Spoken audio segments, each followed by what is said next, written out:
अब जो हम लोग स्टार्ट करने वाले हैं ये है रिएक्शन मैकेनिज्म, ठीक है। ऑर्गेनिक रिएक्शन की मैकेनिज्म या प्रोसेस को समझने के लिए हम लोग इसकी स्टडी करते हैं, that is reaction mechanism. Reaction mechanism से पहले हमें रिएक्शंस का पता होना चाहिए कि हमारे पास किस किस टाइप की रिएक्शन आ सकती है। तो ऑर्गेनिक केमिस्ट्री में वैसे 1000 टाइप की रिएक्शन है, ठीक है। अगर हम लोग उनकी मैकेनिज्म को समझने के लिए चले तो उसके हिसाब से रिएक्शन जो सकती है वो क्या हो सकती है, बहुत सारे टाइप की। लेकिन जो मोस्ट कॉमन है हम लोग उनको देखेंगे। उसमें पहले सबसे पहले आती है सब्स्टिट्यूशन रिएक्शन। सब्स्टिट्यूशन रिएक्शन, ठीक है, नाम से पता चल रहा है ग्रुप जो होगा वो क्या हो जाएगा, सब्स्टिट्यूट हो जाएगा किसी अदर ग्रुप से। यानी यहाँ पे होता क्या है, हमारे पास organic compound as a substrate होगा, उसका कोई ग्रुप जो हो रहा होगा वो डिस्प्लेस हो जा रहा होगा, जिसको हम डिस्प्लेसमेंट भी कह सकते हैं। डिस्प्लेस हो रहा होगा किसी क्या होता है बाहर के ग्रुप के थ्रू। इसमें ग्रुप भी हो सकता है, एलिमेंट भी हो सकता है। कई बार एलिमेंट भी क्या होते हैं, बाहर हो जाते हैं। तो मतलब बाहर से कोई नया ग्रुप आया और सबस्ट्रेट में प्रेजेंट ग्रुप को हटा के खुद उसकी जगह पे जुड़ गया, दैट इज सब्स्टिट्यूशन रिएक्शन। दूसरा जो होता है ये है एडिशन रिएक्शन। एडिशन रिएक्शन नाम से पता चल रहा है एडिशन रिएक्शन क्या होंगे, ऐड हो जा रहा होगा, जिसमें कोई बाहर से रिएजेंट आके हमारे सबस्ट्रेट में जुड़ेगा और क्या हो जाएगा, नया मॉलिक्यूल फॉर्मेशन करेगा। इस तरह की रिएक्शन ज्यादातर अनसैचुरेटेड ऑर्गेनिक कंपाउंड देते हैं, जिनमें क्या होता है पाई बॉन्ड्स होते हैं, चाहे वो डबल हो चाहे वो ट्रिपल हो। तो मैक्सिमम केसेस में अनसैचुरेटेड में रिएक्शन देखने को मिलती है। तीसरा जो होती है वो होती है elimination reaction. Elimination reaction, elimination reaction क्या होती है, इस तरह की रिएक्शन में जो सबस्ट्रेट होगा उससे क्या होगा, ग्रुप जो होगा, ग्रुप या एलिमेंट क्या होंगे, बाहर निकल जाएंगे और एक नया ऑर्गेनिक मॉलिक्यूल हमें क्या मिलेगा, फॉर्म होके मिलेगा, दैट इज एलिमिनेशन। फोर्थ जो टाइप है, फोर्थ रिएक्शन होती है हमारे पास रीअरेंजमेंट। रीअरेंज होके मॉलिक्यूल इंटरनली रीअरेंज होके क्या करेंगे, एक नया मॉलिक्यूल का फॉर्मेशन करेंगे, that is rearrangement reaction. Fifth जो होती है उसी के अंदर ऑर्गेनिक रिएक्शन के अंदर ये आती है पेरिसाइक्लिक रिएक्शन। पेरिसाइक्लिक रिएक्शन क्या होती है, इसमें इलेक्ट्रॉन्स का मूवमेंट होता है, ठीक है, इलेक्ट्रॉन्स का मूवमेंट हो सकता है। इसमें अलग अलग सबस्ट्रेट हो सकते हैं, एक सिंगल सबस्ट्रेट के अंदर भी रिएक्शन देखने को मिल सकती है, पेरिसाइक्लिक रिएक्शन। और सिक्स्थ जो इसका टाइप है ये है oxidation reduction reaction. Oxidation reduction reaction बहुत ही कॉमन टाइप की रिएक्शन है, पर ये बहुत ज्यादा मिलती है इसलिए हमने इसको इसके अंदर डाल दिया। तो ये 6 टाइप की रिएक्शन है, जिसमें से हम लोग आज देखने वाले हैं सब्स्टिट्यूशन रिएक्शन की मैकेनिज्म। सब्स्टिट्यूशन रिएक्शन जो होती है वो होती है 2 टाइप की। इसमें होता क्या है सब्स्टिट्यूशन रिएक्शन में, हमने कहा कि सबस्ट्रेट पे कोई ग्रुप होगा वो डिस्प्लेस हो रहा होगा किसी बाहर से आने वाले ग्रुप के थ्रू, ठीक है, ग्रुप या एलिमेंट के थ्रू, ठीक है। तो बाहर से आने वाला जो वो बाहर से जो ग्रुप आ रहा होगा उसको हम लोग क्या कहते हैं, यहाँ अटैकिंग एजेंट कहते हैं, ठीक है। और अटैकिंग एजेंट हम पढ़ चुके हैं कितने टाइप के हो सकते हैं, 2 टाइप के, इलेक्ट्रोफाइल और न्यूट्रोफाइल। उसके हिसाब से सब्स्टिट्यूशन रिएक्शन जो होती है वो 2 पार्ट से बढ़ती है। एक होता है न्यूक्लियोफिलिक सब्स्टिट्यूशन रिएक्शन, दूसरा इलेक्ट्रोफाइल सब्स्टिट्यूशन रिएक्शन, ठीक है, इलेक्ट्रोफिलिक सब्स्टिट्यूशन रिएक्शन। ये 2 टाइप की रिएक्शन हम लोग इनकी मैकेनिज्म देखते हैं, जिसमें आज हम लोग जो करने वाले हैं ये है nucleophilic substitution reaction. Substitution reaction ये हम लोग देखने वाले हैं, इसको हम लोग SN रिएक्शन भी कह देते हैं। तो हमारे पास जो ऑर्गेनिक कंपाउंड होते हैं वो 2 टाइप के हो सकते हैं, वो है कौन से, एक आता है एलिफेटिक और दूसरा क्या होता है एरोमेटिक। इनकी हम अलग अलग क्या करेंगे, स्टडी करेंगे। पहले हम लोग एलिफेटिक देखेंगे, उसके बाद क्या देखेंगे, एरोमेटिक। इन दोनों में हम लोग न्यूक्लियोफिलिक सब्स्टिट्यूशन देखेंगे कि किस तरह से होता है। तो एलिफेटिक क्या होता है, जिसमें चेन कंपाउंड होता है, ठीक है, चेन ऑर्गेनिक कंपाउंड यानी कुछ इस तरह वाले सिंपल चेन में होंगे, ब्रांच भी हो सकते हैं। लेकिन एरोमेटिक क्या होता है, एरोमेटिसिटी में हम लोग क्या देख रहे थे, इसमें स्ट्रक्चर कैसे होना चाहिए, साइक्लिक होना चाहिए, प्लेनर होना चाहिए और क्या करना चाहिए, वो 4n+2। उसके अंदर जो पाई इलेक्ट्रॉन होने चाहिए वो कितने होने चाहिए, 4n+2, जहां पे n क्या होता है, कोई भी इंटीजर होता है, ठीक है, 0 1 2 3। ये हम लोग हकल मॉलिक्यूलर ऑर्बिटल थ्योरी या चेमो थ्योरी की बेसिस पे देख चुके हैं कौन सा ऑर्गेनिक कंपाउंड क्या होता है, एरोमेटिक होता है, ठीक है। अगर नहीं देखा है तो उसको क्लियर कर लीजिएगा। तो इन दोनों की हम लोग क्या करेंगे, अलग अलग स्टडी करेंगे। पहले हम लोग देख रहे हैं एलिफेटिक न्यूक्लियोफिलिक सब्स्टिट्यूशन, दूसरा होगा एरोमेटिक न्यूक्लियोफिलिक सब्स्टिट्यूशन। दोनों जो होते हैं वो थोड़ा अलग तरह से क्या करते हैं, मैकेनिज्म को शो करते हैं, इसलिए हम लोग को सेपरेटली क्या करेंगे, स्टडी करेंगे। तो सबसे पहले स्टार्ट करते हैं aliphatic nucleophilic substitution reaction. Aliphatic nucleophilic substitution reaction. तो एलिफेटिक में हमने कहा कि सिंपल क्या होता है, कार्बन चेन है। ये कार्बन चेन जो होती है वो अलग अलग टाइप की हो सकती है। हम लोग जो कर रहे हैं ये है एलिफेटिक न्यूक्लियोफिलिक सब्स्टिट्यूशन रिएक्शन। ठीक है, तो एलिफेटिक में क्या होती है, सिंपल कार्बन की कोई चेन होगी, उस पर क्या कर रहा होगा, न्यूक्लियोफाइल अटैक कर रहा होगा, और न्यूक्लियोफाइल अटैक करके क्या करता है, डिस्प्लेसमेंट करता है उस पर जो ग्रुप प्रेजेंट है, और उस पर कौन सा ग्रुप जो आसानी से जा सकता है, और उस ग्रुप को जो निकल जाता है उस ग्रुप को क्या कहते हैं यहाँ पे लीविंग ग्रुप, जो कि कौन है, Br है। इस वाले रिएक्शन में न्यूक्लियोफाइल है जो अटैक कर रहा है, किस पे, कार्बन पे करेगा। कार्बन पे क्यों करेगा, क्योंकि अगर ये ग्रुप निकल रहा है तो कार्बन पे क्या आएगा, पॉजिटिव चार्ज आएगा, और न्यूक्लियोफाइल हमेशा वहां रिएक्ट करता है जहां पे इलेक्ट्रॉन की डेंसिटी क्या होती है, मिनिमम होती है। तो हमारे पास रिजल्ट क्या आएगा, CH3 CH2, इस पे न्यूक्लियोफाइल जुड़ जाएगा, और Br निगेटिव के फॉर्म में क्या होगा, बाहर हो जाएगा। Br भी क्या होता है, न्यूक्लियोफाइल ही होता है, और उस पर निगेटिव चार्ज आ रहा है, इसमें इलेक्ट्रॉन डेंसिटी क्या है, हाई है, इसलिए ये भी क्या होता है, एक तरह का न्यूक्लियोफाइल ही होता है। लेकिन इस तरह की रिएक्शन को क्या कहते हैं, न्यूक्लियोफिलिक सब्स्टिट्यूशन रिएक्शन कहते हैं, जिसपे सिंपल कोई एलिफेटिक सब्स्टिट्यूटेड कंपाउंड है, उसमें न्यूक्लियोफाइल का अटैक हो रहा है, उसपे कोई अंदर ग्रुप है जो निकल जा रहा है, उसकी जगह पे न्यूक्लियोफाइल खुद को क्या कर दे रहा है, खुद का कार्बन के साथ कोवैलेंट बना के क्या बन जा रहा है, प्रोडक्ट बन जा रहा है। इस तरह की रिएक्शन को न्यूक्लियोफिलिक सब्स्टिट्यूशन रिएक्शन कह देते हैं। ठीक हो गया। लेकिन अगर हम इसकी मैकेनिज्म पे जाएं तो न्यूक्लियोफिलिक सब्स्टिट्यूशन रिएक्शन जो होती है वो बहुत अलग अलग टाइप से होती है, लेकिन इसकी मैकेनिज्म को जो सबसे अच्छा समझाते हैं उसमें दो ही टाइप का आता है, एक आता है SN1 और दूसरा आता है SN2। अभी SN1 SN2 क्या है, ये मैकेनिज्म के टाइप्स हैं। तो ये रहा एलिफेटिक न्यूक्लियोफिलिक सब्स्टिट्यूशन, इसमें इनको मोस्ट ऑफ द केसेस में दो मैकेनिज्म पूरा समझा सकती है, SN1 और SN2, लेकिन इसके अलावा कई और मैकेनिज्म भी पॉसिबल होती है। लेकिन हम लोग आज जो समझने वाले हैं ये है SN1 और SN2। SN1 होती है S for substitution, N for nucleophilic, और 1 मीन्स क्या होता है, ये 1 जो होता है रिएक्शन की मॉलिक्यूलैरिटी को बताता है। ठीक है, जो एक थ्योरेटिकल टर्म होता है, यूनिमॉलिक्यूलर होता है। यहाँ पे 1 का मतलब कि रिएक्शन जो है वो क्या होगी, यूनिमॉलिक्यूलर, यानी सिंगल मॉलिक्यूल पार्टिसिपेट कर रहा होगा उस स्टेप पे या उस रिएक्शन पे जहां पे जो रेट को डिफाइन कर रहा होगा उसकी। ठीक है, तो यूनिमॉलिक्यूलर मतलब सिंगल मॉलिक्यूलैरिटी होगी इसकी। तो ये यूनिमॉलिक्यूलर सब्स्टिट्यूशन रिएक्शन, हम इसकी मैकेनिज्म को देखेंगे। इसको समझने से पहले हम एक जनरल रिएक्शन लेते हैं। ठीक है, रिएक्शन में जैसे हमने ले लिया कोई tertiary halide, tertiary alkyl halide लिया हमने, और यहाँ पे मैं इसको ले लेती हूँ क्लोरीन। ठीक है, तो ये क्या है, टर्शियरी एल्किल हैलाइड है, जिसमें हमने हैलाइड की जगह पे क्लोरीन रखा है। इसमें किसी न्यूक्लियोफाइल का अटैक हो रहा है, हमने उस न्यूक्लियोफाइल OH मान लिया, यानी हाइड्रोक्साइड आयन अटैक कर रहा है, और इसका रिजल्ट क्या होगा, ये अटैक करेगा इस कारण पे, क्योंकि इसकी पॉसिबिलिटी है निकलने की। तो हमारे पास रिजल्ट क्या आएगा, CH3 और यहाँ पे क्या जाएगा OH, और Cl जो ग्रुप होगा वो बाहर हो जाएगा, है ना। ये रिएक्शन हमने सपोज कर ली। ठीक है, और इसके हम लोग मैकेनिज्म देख रहे हैं। इसके मैकेनिज्म हम SN1 के थ्रू देखेंगे।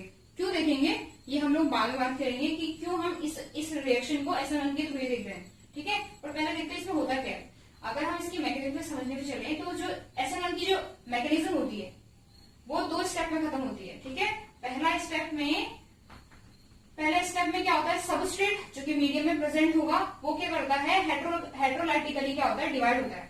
हेट्रोलाइटिकली यानी बॉन्ड जो होगा वो क्या करेगा, एक साइड को क्या करेगा, अपने इलेक्ट्रॉन्स क्या करेगा, रिलीज करेगा, और हमेशा उस तरफ को बॉन्ड टूटता है जिस तरफ को क्या होता है, ज्यादा इलेक्ट्रोनिगेटिव हमारे पास एलिमेंट प्रेजेंट होता है। तो C और Cl वाला बॉन्ड टूट सकता है, क्योंकि बाकी तो सारे क्या होता है, प्योरली कोवैलेंट बॉन्ड है, यहीं पे थोड़ा बहुत पोलैरिटी पॉसिबल है।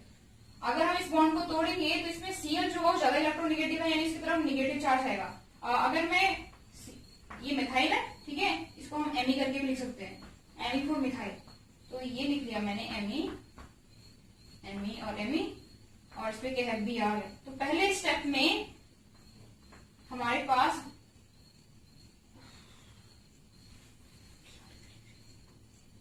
तो इस CH3 को मैं M भी लिख सकती हूँ, है ना। तो इस तरह से हम इसको लिख सकते हैं Me, और यहाँ पे क्या जाएगा, Cl।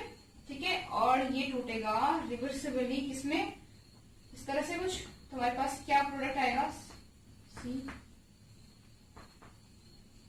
और यहाँ पे क्या आएगा, पॉजिटिव चार्ज, क्योंकि बॉन्ड इस तरफ टूटा है, यानी Cl माइनस हमारे पास मीडियम में चले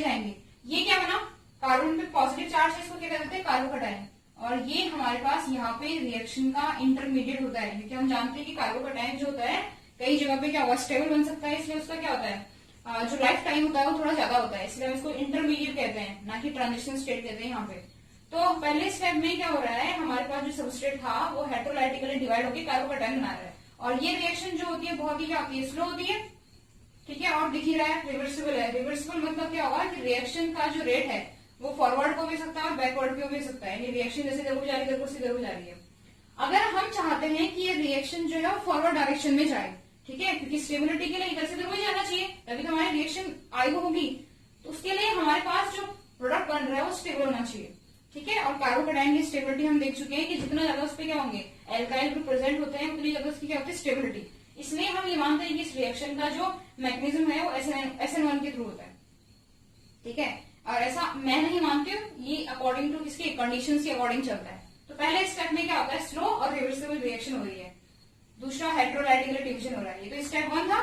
2 में क्या होगा, अब जो कार्बोकैटायन है क्योंकि मीडियम में न्यूक्लियोफाइल प्रेजेंट होंगे और न्यूक्लियोफाइल इस कार्बोकैटायन में रिएक्शन करेंगे, ठीक है। और अगर आप इस कार्बोकैटायन को देखो इस टाइम पे तो इसका क्या है, sp2 हाइब्रिडाइजेशन है, क्योंकि इसमें केवल 3 ही बॉन्ड पॉसिबल है, एक तो वैकेंट ऑर्बिटल है, इसका स्ट्रक्चर कैसा होगा इस टाइम पे, कुछ इस तरह से 3 क्या होंगे इस पे Me ग्रुप और एक ऑर्बिटल है जो कि खाली पड़ा हुआ है कुछ इस तरह से, ठीक है। इस पे इसीलिए पॉजिटिव है ना क्योंकि खाली है।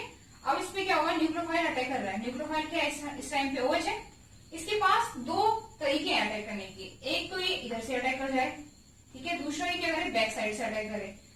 बैक साइड और फ्रंट साइड का क्या कॉन्सेप्ट है, अगर जिधर से हमारा लीविंग ग्रुप निकला है उधर से अटैक है तो उसको क्या कह देते हैं, front side attack, front side attack. और अगर वो उसके ऑपोजिट डायरेक्शन से करे तो उसको क्या कह देते हैं, back side attack, back side attack. और इस तरह से हमारे पास 2 टाइप के प्रोडक्ट बन सकते हैं, इसकी पॉसिबिलिटी के हिसाब से क्या बनेंगे, एक तो ये आएगा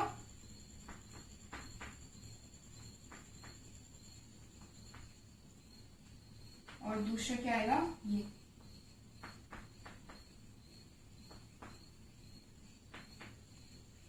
ठीक है। तो ये हमारी SN2 मैकेनिज्म होती है जो 2 स्टेप पे खत्म होती है। पहली स्टेप, और हाँ क्योंकि कार्बोकैटायन क्या होता है, पॉजिटिव चार्ज इसमें न्यूक्लियोफाइल एकदम से अटैक करेगा, सामने दिख रहा है उसको ऐसा कार्बन जिसपे इलेक्ट्रॉन डेफिशिएंसी बहुत कम है, तो न्यूक्लियोफाइल बहुत तेजी से अटैक करता है, तो ये रिएक्शन बहुत ही क्या होती है, फास्ट होती है।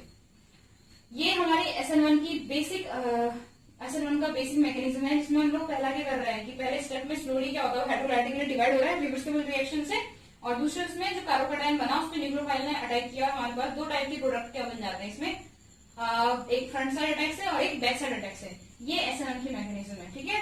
तो ज्यादातर जो कार्बोकैटायन होता है उसकी स्टेबिलिटी के अकॉर्डिंग हम देखते हैं कि कौन सी मैकेनिज्म को फॉलो करता है, जितना ज्यादा स्टेबल कार्बोकैटायन होगा, ठीक है, उतना ही ज्यादा हम लोग SN1 के थ्रू करेंगे, यानी उसकी मैकेनिज्म SN1 के थ्रू होगी। और कार्बोकैटायन की स्टेबिलिटी हम पहले ही बात कर चुके हैं, 2 चीजों पर डिपेंड करती है, एक कि उसपे इलेक्ट्रॉन रिलीजिंग ग्रुप कितने हैं, ठीक है, और दूसरा जो जिस पर डिपेंड करती है दैट इज रेजोनेंस, जितना बढ़िया रेजोनेंस होगा उतना कार्बोकैटायन स्टेबल होगा और उतना ये रिएक्शन फॉरवर्ड हो जाएगी। यानी जब जहां पे भी ये 2 चीजें मिलेंगे, एक तो इलेक्ट्रॉन रिलीजिंग ग्रुप और दूसरा रेजोनेंस, वहां पे हमारे पास जो मैकेनिज्म होगी कौन सी होगी, SN1, ठीक है। तो सबसे पहले बात करते हैं इसी SN1 मैकेनिज्म की काइनेटिक्स की, ठीक है। तो हमारे पास दो स्टेप में ये मैकेनिज्म खत्म हो रही है, कौन से, फर्स्ट पहला वाला है स्लो, दूसरा है फास्ट। तो काइनेटिक्स मतलब क्या है, रिएक्शन की रेट देख रहे हैं, हम बात कर रहे हैं इसी रिएक्शन की काइनेटिक्स की। तो रेट हमेशा जो मल्टी स्टेप रिएक्शन होती है उसमें उस स्टेप पर डिपेंड करती है जो स्लोएस्ट होती है, जो देखिए ये वाली है। तो इसमें रेट केवल हमारे पास इस स्टेप पर डिपेंड करेगा, यानी रेट इक्वल्स टू क्या आएगा, के, केवल क्या आ रहा है इसमें, केवल सबस्ट्रेट है, न्यूक्लियोफाइल तो सेकंड स्टेप आ रहा है जो फास्ट है, इस वाले स्टेप पे केवल एक ही हमारे पास रिएक्टेंट है दैट इज सबस्ट्रेट, इसलिए इसका पूरा का पूरा जो रेट होता है वो सबस्ट्रेट पे डिपेंड करता है, ठीक है। और रिएक्शन कैसे जाती है, फर्स्ट ऑर्डर। और इस चीज पे ध्यान देना है कि हम न्यूक्लियोफाइल की कंसंट्रेशन को कितना ही बढ़ा लें घटा लें, उसका इस रिएक्शन पे SN1 वाले रिएक्शंस पे कोई इफेक्ट नहीं पड़ेगा, क्योंकि वो रेट पे क्या पड़ता है, उसका कोई इफेक्ट नहीं पड़ता है, रेट उस पर डिपेंड करती ही नहीं है, इसलिए न्यूक्लियोफाइल का कोई भी रोल नहीं होता है इस केस में, ठीक हो गया। ये हुई SN1 रिएक्शन। इसका हम लोग एक और चीज पढ़ लेते हैं, दैट इज क्या होती है इसकी स्टीरियोकेमिस्ट्री। अभी स्टीरियोकेमिस्ट्री क्या चीज होती है? तो हमने बात की थी एसिड रिएक्शन की काइनेटिक्स की कि केवल सबस्ट्रेट पर डिपेंड कर रहा है, न्यूक्लियोफाइल की कंसंट्रेशन का यहाँ पे कोई इफेक्ट नहीं पड़ेगा, तो हमारे पास जो रेट हो जाएगा वो कैसा हो जाएगा? First order. ठीक है, ये क्लियर हुई बात। दूसरी बात करते हैं स्टीरियोकेमिस्ट्री की, SN1 रिएक्शन की स्टीरियोकेमिस्ट्री की। तो स्टीरियोकेमिस्ट्री को ये होती क्या? स्टीरियोकेमिस्ट्री, ठीक है, ऑप्टिकली एक्टिव कंपाउंड की बात की थी हमने इससे पहले। ऑप्टिकली एक्टिव कंपाउंड क्या होते हैं? जिनमें क्या होता है, एक कम से कम ऑर्गेनिक कंपाउंड की केस में ऑप्टिकली एक्टिव होता है, किरल कार्बन होता है, उनको ऑप्टिकली एक्टिव कंपाउंड कह देते हैं। ये सब किसके अंदर आता है? स्टीरियोकेमिस्ट्री के अंदर आता है। ठीक है, यानी हम लोग क्या करते हैं, स्पेस में अरेंजमेंट, उनका लाइट को रोटेट करना, ये सब किसके अंदर स्टडी होती है? स्टीरियोकेमिस्ट्री के अंदर, स्पेस में अरेंजमेंट एक तरह से। तो यहाँ पे सबसे पहले हमें ऑप्टिकली, इसको समझाने के लिए हमारे पास ऐसा ऑर्गेनिक कंपाउंड होना चाहिए सबस्ट्रेट की फॉर्म में जो क्या ऑप्टिकली एक्टिव हो। ऑप्टिकली एक्टिव कब होगा? जो उसके अंदर कार्बन क्या हो? किरल हो। किरल कार्बन का मतलब क्या होता है कि उसके अंदर असिमेट्री हो। ठीक है, यानी उसके चारों तरफ ऐसे ग्रुप हो जो क्या होंगे? चारों के चारों क्या होंगे? डिफरेंट होने चाहिए। तो हम लोग रिएक्टेंट क्या ले रहे थे? एल्किल हाइड ले रहे थे। तो यहाँ पे भी हमने जैसे क्लोरीन ले लिया, इस तरफ ग्रुप ऐसे होने चाहिए जो क्या हो? डिफरेंट हो। इधर ले लिया मैंने मिथाइल, इधर लिया इथाइल और इधर ले लिया प्रोपाइल। तो ये एक तरह का ऑप्टिकली एक्टिव क्या है? कंपाउंड है, ऑर्गेनिक कंपाउंड। SN1 मैकेनिज्म में हम देख रहे थे कि हो क्या रहा था, हमारे पास सबस्ट्रेट था, उस पर न्यूक्लियोफाइल का अटैक हो रहा था। पहले कार्बोकेटायन बनता है, उसके बाद उस पर न्यूक्लियोफाइल जब अटैक करके क्या बनाता है? दो तरह के प्रोडक्ट बनाता है। यहाँ पे भी ऐसे होगा, दो टाइप के हमारे पास क्या आएंगे? प्रोडक्ट आएंगे। एक तो क्या करेगा? सेम न्यूक्लियोफाइल उधर से अटैक करेगा जिधर से क्या होगा? जिधर से हमारा लिविंग ग्रुप निकला होगा। दूसरा उसका क्या बनता है? ऑपोजिट।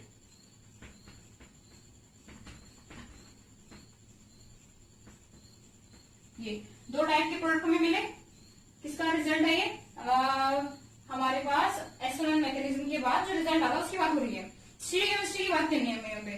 तो अब ये रिएक्टेंट भी ऑप्टिकली एक्टिव है और हमारे पास प्रोडक्ट भी क्या है? Optically active. अगर आप प्रोडक्ट को ध्यान से देखो तो इसमें और इसमें क्या सिमिलरिटी है? न्यूक्लियोफाइल सेम उस तरफ से आया जिस तरफ से लिविंग ग्रुप निकला है। इसको क्या कहते हैं? Retention of configuration. कॉन्फिगरेशन यानी ग्रुप का अरेंजमेंट। सेम रिटेंशन मतलब क्या हो? वैसे का वैसे ही मेंटेन रहा। जबकि इसमें क्या हो गया? इन्वर्जन हो गया, इन्वर्जन ऑफ कॉन्फिगरेशन। यानी हमारे पास जो रिजल्ट आया वो रिटेंशन प्लस इन्वर्जन आया, यानी दोनों का मिक्सचर आया है। और इस मिक्सचर को क्या कह देते हैं? रेसिमिक मिक्सचर कह देते हैं। Racemic mixture. ठीक है, तो हमारे पास हम लोग स्टीरियोकेमिस्ट्री में एक तो ये चीज कहेंगे कि रेसिमिक मिक्सचर आया है। और ये दोनों आइसोमर जो आपस में, देखो ध्यान से लेना, एक दूसरे के मिरर इमेज होते हैं। मिरर इमेज होते हैं प्लस ये क्या होते हैं? नॉन सुपर इम्पोजिबल होते हैं। नॉन सुपर इम्पोजिबल का मतलब क्या है यहाँ पे? ठीक है, नॉन सुपर इम्पोजिबल को समझने के लिए हाथ जैसे हमारे, ठीक है, हैंड, ये और ये एक दूसरे के मिरर इमेज है। अगर आप इसको मिरर में देखोगे तो ये सेम स्थिति दिखेगा। लेकिन अगर हम इनको बिना प्लेन में चेंज किए, बिना प्लेन से हटाए, प्लेन से हटाना मतलब 3D में आ गया है, 2D में इस टाइम पे मूव हुआ, 3D में आ गया। तो हम लोग इसको बिना इसका प्लेन से चेंज किए अगर हम इसको एक दूसरे के ऊपर रखते हैं तो ये पूरे नहीं आएंगे। पूरे नहीं आने का मतलब होता है नॉन सुपर इम्पोजिबल। ऐसे हम इसको उठा के हम इसके ऊपर रखेंगे, देखो OH इस तरफ है और वो इस तरफ है, अगर मैं इसको उठाऊंगी तो OH इस साइड को जाएगा, तो ये पूरे एक दूसरे के ऊपर नहीं आएंगे। यानी ये भी क्या है? Non super imposable. ऐसे आइसोमर्स को जो सेम फॉर्मूला रखते हैं, एक दूसरे के मिरर इमेज होते हैं और नॉन सुपर इम्पोजिबल होते हैं, उनको क्या कह देते हैं? इनेंशियोमर्स कह देते हैं। इनेंशियोमर्स कह देते हैं। और हम लोगों ने बात की भी थी इसकी, पहले ही बात कर चुके हैं कि ऑप्टिकली एक्टिव कंपाउंड जो होते हैं वो इनेंशियोमर कैसे होते हैं? उनमें से एक जो होता है वो पोलराइज्ड लाइट को लेफ्ट साइड घुमाता है, उसको लीवो रोटेटरी कहते हैं, और जो राइट साइड को घुमाता है उसको क्या कहते हैं? Dextro rotatory. आपस में इनेंशियोमर है।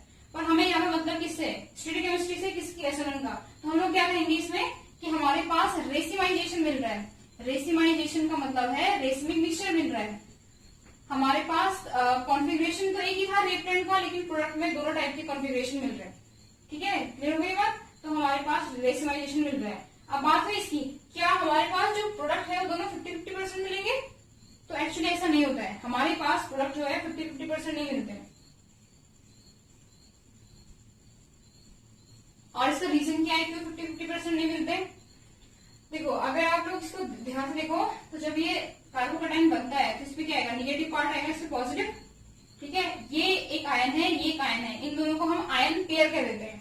आयन पेयर क्या होता है, जब ऑपोजिट आयन एक दूसरे के पास होते हैं तो उनमें एक तरह का अट्रैक्शन होता है और आसानी से एक दूसरे से दूर जाएंगे नहीं। और हमें न्यूक्लियोफाइल ने अटैक करना स्टार्ट कर दिया इसी टाइम पे, तो वो देखेगा कि आसपास Cl है, तो वो इस तरफ से ना आके क्या आएगा, पीछे से आना स्टार्ट पसंद करेगा बॉन्ड बनाने के लिए। ठीक है, पीछे से आएगा तो हमारे पास इन्वर्टेड जो प्रोडक्ट मिलता है उसका परसेंटेज ज्यादा होता है किससे, रिटेंशन से। ठीक है, मोस्ट ऑफ द केसेस में ये चीज मिलता है। कई बार क्या होता है, लीविंग ग्रुप बहुत अच्छा होता है, आसानी से निकल जाता है, तो उस केस में लगभग दोनों की परसेंटेज एक जैसी हो सकती है, लेकिन जनरली क्या होता है, इन्वर्जन वाला प्रोडक्ट ज्यादा आएगा किससे, रिटेंशन से। तो ये बात है इसकी स्टेरियोकेमिस्ट्री की। हम क्या लिखेंगे, रेसिमाइजेशन, और क्या होगा, inverted product, inverted product will be more form, will B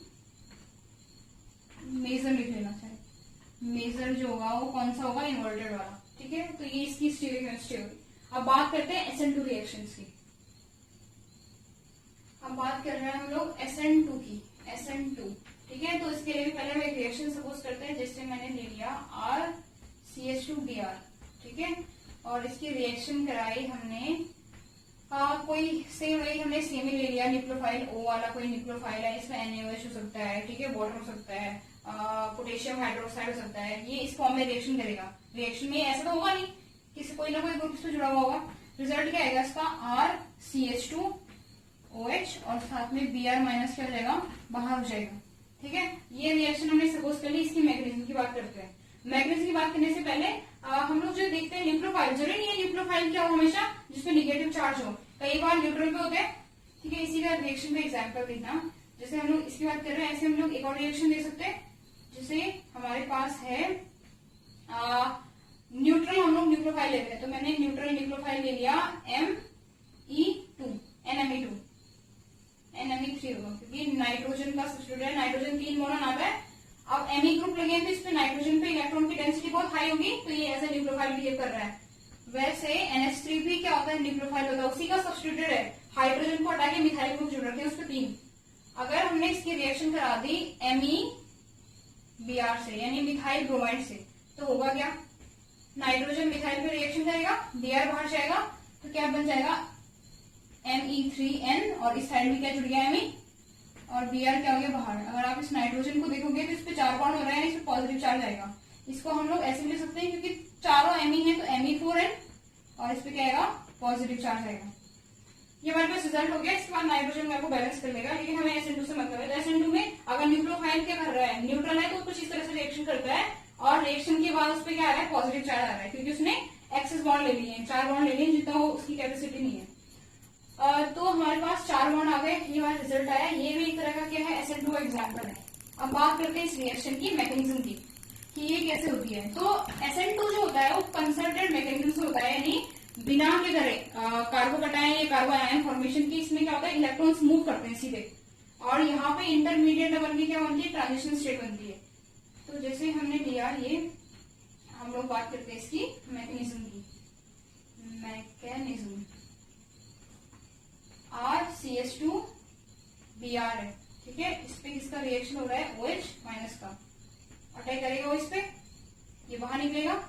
बाहर निकलने से पहले क्या हो रहा है, OH पे डायरेक्ट अटैक कर दिया है। ठीक है, देखो OH न्यूक्लियोफाइल सीधा अटैक कर दे रहा है Br के बाहर निकलने से पहले से ही।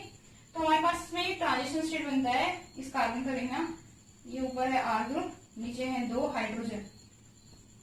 यहाँ ये बॉन्ड जैसे जैसे ये अटैक करना स्टार्ट होगा, वैसे वैसे ये बॉन्ड टूटना स्टार्ट होगा। तो इसको हम लोग कुछ इस तरह से दिखा देते हैं।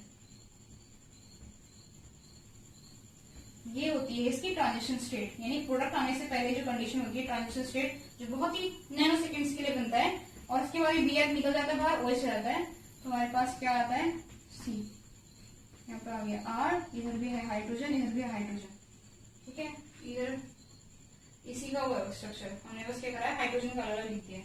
क्या देखने को मिल रहा है, न्यूक्लियोफाइल सेम रिएक्शन में डायरेक्ट अटैक कर रहा है, ट्रांजिशन स्टेट बन रहा है, प्रोडक्ट बन जा रहा है। यहाँ पे कार्बन sp3 हाइब्रिडाइज है, यहाँ पे कैसा हाइब्रिडाइज होता है, sp2। क्यों sp2? क्योंकि कार्बन के पास मैक्सिमम 4 ऑर्बिटल होते हैं, 1 2 3, तो इधर चौथे ऑर्बिटल पे 2 एक साथ ग्रुप जुड़े हुए हैं, जिनका पूरा पूरा ओवरलैपिंग नहीं हो रही है। क्योंकि जितना ये टूट रहा होगा उतना ही बॉन्ड बन रहा होगा, तो पूरा पूरा ओवरलैपिंग किसी का भी नहीं होगा। इसलिए इस टाइम पे अगर हम इस ट्रांजिशन स्टेट का हाइब्रिडाइजेशन निकाले तो sp2 आता है, यानी वो एक्चुअली पार्टिसिपेट कर ही नहीं रहा है, किस चीज में, हाइब्रिडाइजेशन में पार्टिसिपेट ही कर रहा है। ठीक है, हमारे पास रिजल्ट आ गया, हमारा प्रोडक्ट बन गया। ये जो SN2 होती है वो सिंगल स्टेप में कंसर्टेड मैकेनिज्म से होती है। अगर हम इसका काइनेटिक्स देखें, ठीक है, इसकी काइनेटिक्स की बात करें तो इसमें साफ साफ दिख रहा है कि हमारे पास रिएक्शन तो एक ही है, स्टेप एक ही है, तो इसी पे रेट डिपेंड करेगा। तो इसका रेट जो होगा वो किस पे डिपेंड करेगा, सबस्ट्रेट पे एज वेल एज किस पे भी, न्यूक्लियोफाइल पे। सबस्ट्रेट पे भी डिपेंड करेगा और किस पे भी, न्यूक्लियोफाइल पे। ठीक है, तो ये जो होती है ये दिख रही है सेकेंड ऑर्डर की। अब यहाँ से एक क्वेश्चन होता है, अगर हम लोग SN1 की बात कर रहे हैं तो फर्स्ट ऑर्डर, SN2 की बात कर रहे हैं तो सेकेंड ऑर्डर, तो इसलिए हम लोग इस 1 और 2 को मॉलिक्यूलरिटी के टर्म में, जैसे यहाँ पे बाई मॉलिक्यूलर होता है, ठीक है, ये क्या होता है, बाई मॉलिक्यूलर। तो इस चीज को हम लोग मॉलिक्यूलरिटी के टर्म में ऑर्डर भी तो कर सकते हैं। ऑर्डर क्यों नहीं कर सकते, क्योंकि ये भी तो सेकंड ऑर्डर है और वो फर्स्ट ऑर्डर था। तो इसको समझाती है सॉल्वोलाइसिस रिएक्शन। बस यहाँ पर ध्यान रखना, ठीक है, सेकंड ऑर्डर का है। सॉल्वोलाइसिस रिएक्शन क्या होती है, ऐसी रिएक्शन जिसमें सॉल्वेंट जो होता है वो किसकी तरह बिहेव करता है, न्यूक्लियोफाइल की तरह बिहेव करता है, उसको क्या देते हैं, सॉल्वोलाइसिस रिएक्शन। सॉल्वोलाइसिस रिएक्शन वो होती है जिसमें सॉल्वेंट जो होता है न्यूक्लियोफाइल की तरह एक्ट करता है। तो ऐसी रिएक्शन में होगा क्या, हमने कहा था कि रेट जो है वो दो चीजों पे डिपेंड कर रहा है, किस पे, सबस्ट्रेट पे, और दूसरा किस पे, न्यूक्लियोफाइल पे। अगर न्यूक्लियोफाइल जो है, जो सॉल्वेंट है, हमने किसी मिक्सचर को लिया, उसमें सॉल्वेंट न्यूक्लियोफाइल की तरह बिहेव कर रहा है, यानी सॉल्वेंट का कंसंट्रेशन बहुत ज्यादा अमाउंट में होगा, यानी हम कह सकते हैं एक्सेस में होगा, एक्सेस में होगा।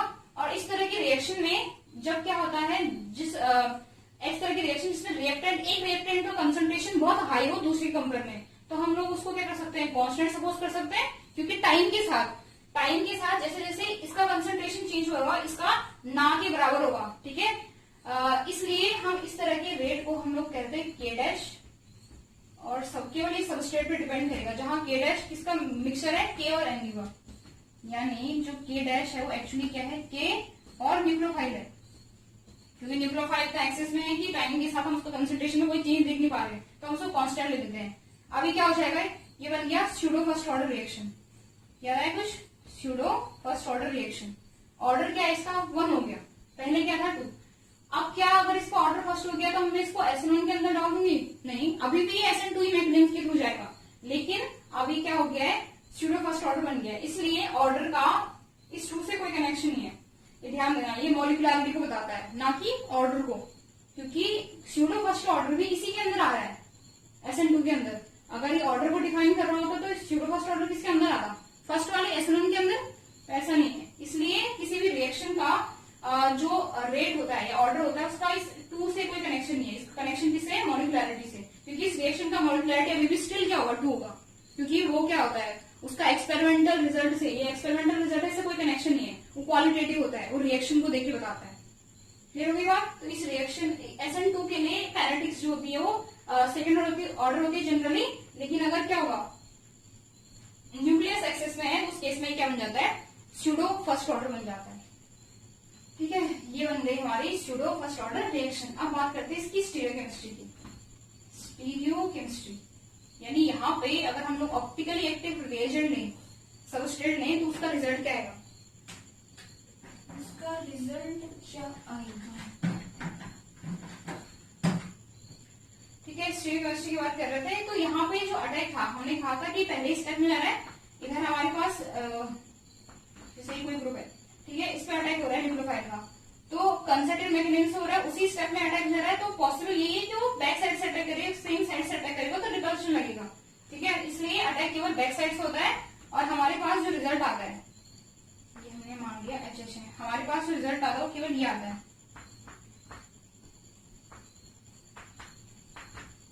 और इसका कॉन्फ़िगरेशन और इसका कॉन्फ़िगरेशन जस्ट ऑपोजिट होगा। ठीक है, अच्छा हाँ, हमें इसमें ध्यान देना है कि हमारे पास ऑप्टिकली एक्टिव होना चाहिए, यानी ग्रुप क्या होना चाहिए, डिफरेंट होना चाहिए। यहाँ मिथाइल लगा लिया, इथाइल लगा लिया, तो यहाँ क्या हो जाएगा मिथाइल, और यहाँ क्या हो जाएगा इथाइल। अभी ऑप्टिकली एक्टिव बन गया। अब इसमें देखिए, इसमें इसका कॉन्फ़िगरेशन और इसका कॉन्फ़िगरेशन जस्ट उल्टा है, यानी SN2 के केस में केवल एक ही टाइप का प्रोडक्ट मिलता है, किसके कारण, रिपल्शन के कारण, क्योंकि बैक साइड अटैक पॉसिबल है, तो इसको क्या कह देंगे, इन्वर्जन कह देंगे। यानी हमारे पास 100% एक ही रिजल्ट आएगा, वो होगा inversion of configuration.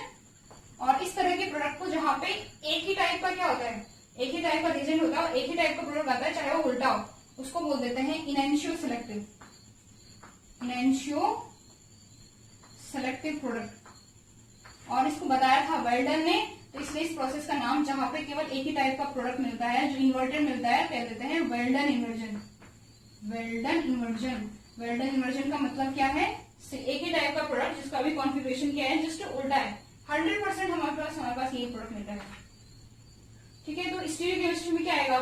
One type का प्रोडक्ट, उसमें वो भी इन्वर्टेड होगा। ठीक है, इन्वर्टेड हमारे पास क्या मिल जाएगा? रिजल्ट मिल जाएगा SN2 के प्रोडक्ट का, अगर वो ऑप्टिकली एक्टिव है तो ये खत्म हुआ SN1 और SN2। अब हम इसके कौन कौन से फैक्टर हैं जो SN1 और SN2 को इफेक्ट करते हैं वो देख रहे हैं।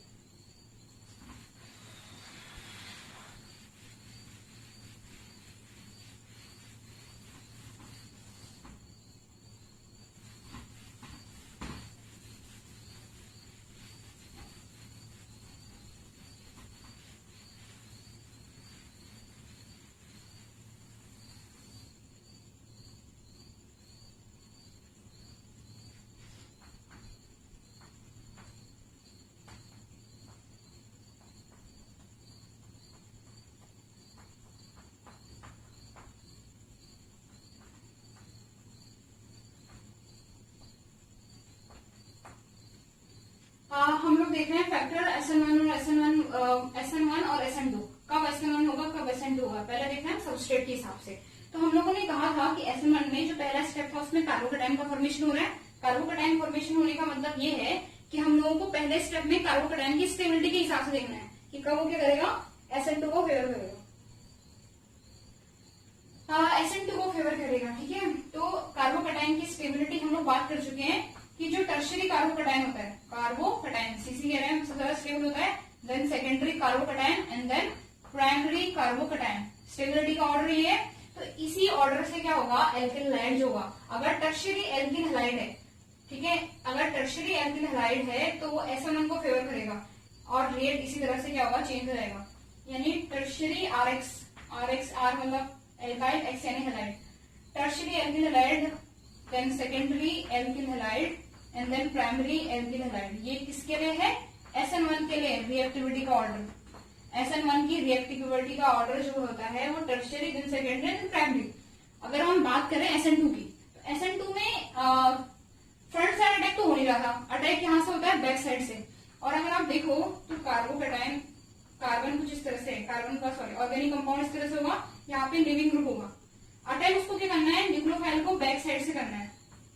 ठीक है, तो उसको इन दोनों ग्रुप के बीच से अटैक करना है। यहाँ पे ये ग्रुप जितने छोटे होंगे उतना इसके लिए बढ़िया है, न्यूक्लियोफाइल के लिए, क्योंकि वो इजिली क्या करेगा, कार्बन के बैक साइड तक पहुंच जाएगा।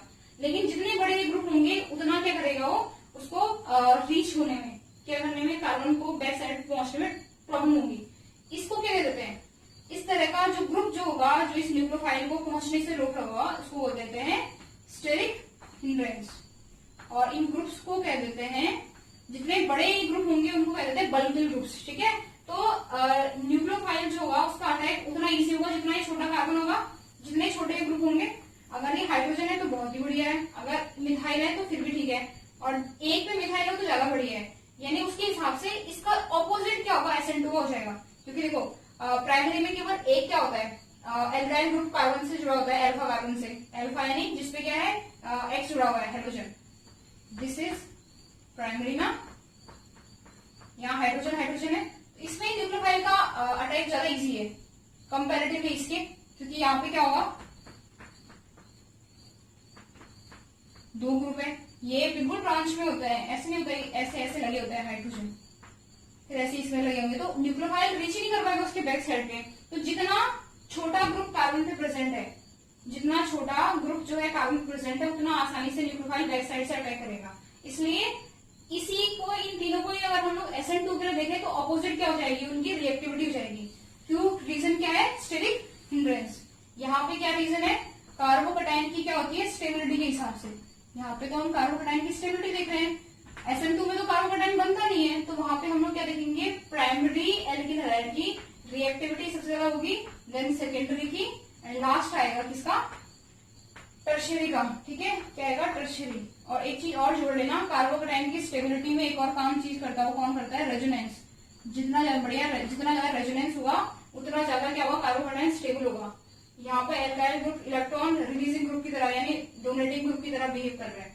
तो कार्बोकैटायन में दो चीजें काम करेगी, एक presence of electron donating group और दूसरा होगा रेजोनेंस। जबकि SN2 के लिए क्या काम करेगा, जितना छोटा ग्रुप हो, जितना लेस बल्कियर ग्रुप होगा उतना आसानी से क्या करेगा, वो अटैक कर पाएगा, उतना अच्छा रिजल्ट देगा। ये बात हुई सबस्ट्रेट की। दूसरी बात करते हैं किसकी, सॉल्वेंट की। तो हम लोग दो टाइप के सॉल्वेंट यहाँ देखेंगे, एक होगा पोलर प्रोटिक सॉल्वेंट और दूसरा होगा पोलर अप्रोटिक सॉल्वेंट। तो पहले तो हमें ये क्लियर करना है कि ये होते क्या है। मतलब प्रोटोन से होता है, प्रोटिक का मतलब पोलर, दोनों ही पोलर है, लेकिन ये प्रोटिक है यानी इसमें प्रोटोन की प्रेजेंस होगी, इसमें प्रोटोन की प्रेजेंस नहीं होगी। इसकी जो एग्जाम्पल है होता है जैसे मेथनॉल, एथेनॉल हो गया, एसीटोन। एसीटोन वाटर के साथ होना चाहिए, वरना अगर एसीटोन क्या है, ड्राई फॉर्म में है, ड्राई कहने का मतलब है बिना वाटर के, तो अप्रोटिक होता है। ऐसे इसके अंदर क्या आता है, DMSO, डाइमिथाइल सल्फर डाइऑक्साइड, वो भी इसी के अंदर आता है। ठीक है, ये इनमें क्या होता है, हाइड्रोजन आयन का क्या होता है, एब्सेंस होती है, किसी भी तरह के आयंस नहीं होते इसमें। पोलर तो होता है, यानी पोलराइजेशन तो है, लेकिन क्या नहीं है, आयंस नहीं है इसमें, आयंस की क्या होती है, प्रेजेंस होती है। अब ये आयंस किस तरह से SN1 और SN2 को इफेक्ट करेंगे वो देखिए। तो अगर आपको पता होगा, तो हमने देखा था SN1 में पहला जो स्टेप होता है उसमें कार्बोकैटायन का फॉर्मेशन होता है। और कार्बोकैटायन क्या है, आयन है, आयन तो है। तो हम लोग SN1 की अगर बात करेंगे तो उसमें पोलर प्रोटिक सॉल्वेंट जो होगा उसको फेवर करेगा। क्यों फेवर करेगा, क्योंकि इसमें प्रोटोन है। ठीक है, और स्टार्टिंग में अगर हम लोग सबस्ट्रेट देख रहे थे तो वो RX की फॉर्म में होता है। इस टाइम पे नॉन पोलर है, इसके अंदर कोई पोलराइजेशन नहीं है। अगर हम इसका रिजल्ट देखें तो R पे पॉजिटिव आ रहा है, यानी एल्काइल पे पॉजिटिव आ रहा है, कार्बन पे कार्बोकैटायन बन रहा है, जो कि इस टाइम पे पोलर है। ठीक है, तो पोलैरिटी जो होती है इस पोलर में लाइक डिसॉल्व लाइक, ये ज्यादा भूलेगा इससे। तो सॉल्वेशन के अकॉर्डिंग ये जो होगा फटाफट से इसमें चेंज होगा, ताकि क्या हो, सॉल्वेंट का और सबस्ट्रेट का क्या हो सके, सॉल्वेशन हो सके। उसके हिसाब से रिएक्शन किधर हो जाएगी, फॉरवर्ड को। इसलिए पोलर प्रोटिक सॉल्वेंट जो होता है वो SN1 को फेवर करता है। क्यों फेवर करता है, क्योंकि जो रिजल्ट आ रहा है SN1 के फर्स्ट स्टेप का जो रिजल्ट आ रहा है दैट इज कार्बोकैटायन, वो स्टेबल होता है किसके अंदर, पोलर प्रोटिक सॉल्वेंट के अंदर, तो रिएक्शन को फॉरवर्ड डालेगा। अगर हम इसी रिएक्शन की बात करें SN2 के लिए, तो SN2 में प्रॉब्लम ये होती है कि इसमें न्यूक्लियोफाइल अटैक कर रहा होता है पहले स्टेप में, न्यूक्लियोफाइल RX पे अटैक कर रहा होता है। ये न्यूक्लियोफाइल है निगेटिव चार्ज का, और हमारे पास सॉल्वेंट में अगर पॉजिटिव है तो वो आपस में क्या कर लेंगे, कपल बना लेंगे, आयन पेयर बना लेंगे, और इसकी स्ट्रेंथ कमजोर हो जाएगा। अब ये न्यूक्लियोफाइल कमजोर हो जाएगा पहले ये कंपेयर में, क्योंकि इसने पॉजिटिव चार्ज के साथ एक तरह का क्या बनाएगा, एक तरह की एफिनिटी शो करेगा। तो ये कहीं ना कहीं आपस में जुड़ जाएंगे और ये न्यूक्लियोफाइल अटैक करना भूल जाएगा। भूलता नहीं है वैसे, उसकी प्रोबेबिलिटी उतनी होती है कि वो कहीं ना कहीं अटैक करेगा, लेकिन उसकी जो स्ट्रेंथ है, जो पहले उसकी स्ट्रेंथ की होगी, वो प्रोटोन के आने पे क्या हो जाएगी, कमजोर हो जाएगी, और रिएक्टिविटी जो होगी घट जाएगी। लेकिन अगर इसी रिएक्शन को अगर हम अप्रोटिक में करें तो वहां तो प्रोटोन है नहीं, वहां प्रोटोन नहीं है, तो उस केस में इसका जो हो जाएगा वो इसका जो रिएक्टिविटी हो जाएगी वो बढ़ जाएगी। ठीक है, इसलिए SN2 को जो फेवर करता है वो करता है ये, और SN1 को फेवर करता है ये ध्यान रखना है। ठीक है, क्यों करता है, क्योंकि न्यूक्लियोफाइल जो होता है वो बन जाता है प्लस के साथ, तो उसकी रिएक्टिविटी घट जाएगी। जबकि SN1 में जो SN1 का फर्स्ट स्टेप का रिजल्ट होता है वो फेवर होता है इसके साथ। इस वजह से हमारे पास पोलर प्रोटिक सॉल्वेंट जो होता है वो SN1 को फेवर करते हैं। और इसका एक और रीजन है, एक और रीजन क्या होता है, जैसे ही क्या होता है C और X का बॉन्ड टूट रहा होता है SN1 के केस में, तो इसको पोलैरिटी प्रोवाइड करता है ये। जैसे ही H+ मीडियम में देखेंगे तो देखो ये लिविंग ग्रुप है, निगेटिव के साथ जाएगा, अपना बॉन्ड लेके जा रहा है, तो इसको ये दिख जाएगा। तो जैसे इसको ये दिखेगा, इसको क्या करेगा, ये बॉन्ड बना के बाहर निकल सकता है। ठीक है, तो ये जो लिविंग ग्रुप होगा बेटर लिविंग ग्रुप बन जाएगा जब हमारे पास H+ की प्रेजेंस हो जाएगी। ठीक है, और जितना अच्छा लिविंग ग्रुप होगा उतना आसानी से निकलेगा, रिएक्शन उतनी फॉरवर्ड हो जाएगी। इस वजह से SN1 को जो वो करता है, फेवर करता है, वो कौन सा होता है, पोलर प्रोटिक, जबकि SN2 को फेवर करता है पोलर अप्रोटिक। क्लियर हो गई बात। अब थर्ड फैक्टर है लिविंग ग्रुप।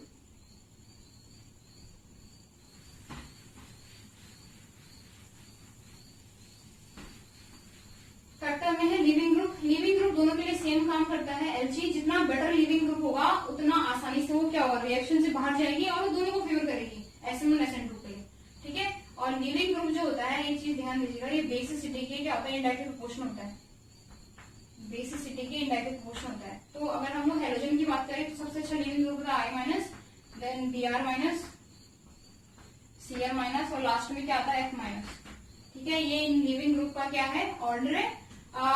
अगर आप लोगों को कंजुगेट एसिड बेस पेयर पता होगा, तो जो जितना बेकार जो बेस होता है उसका जो कंजुगेट एसिड होता है, कंजुगेट एसिड मतलब H लग जाएगा उस पे, वो उतना स्ट्रॉन्ग एसिड होता है। स्ट्रॉन्ग एसिड का जो बेस होता है वो बेकार होता है, ठीक है।